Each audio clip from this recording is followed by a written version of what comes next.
How much is The Adventures of Baron Munchausen close to what you wanted to make? Strangely enough, we've just done some work because there's a new high-definition version of Munchausen coming out. And I was going through all of the original material.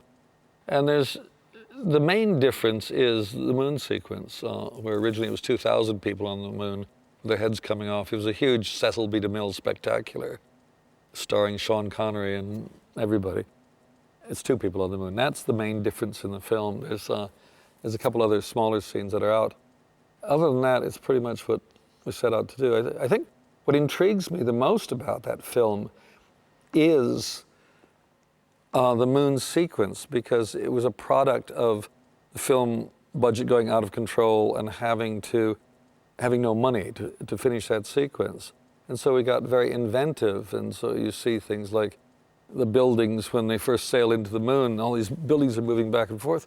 We were originally going to have these buildings built in 3 dimensions, and they weren't going to be moving. And because we couldn't afford to do that, we just took the drawings of the buildings, mounted them on plywood, painted them up, and I had them go like that.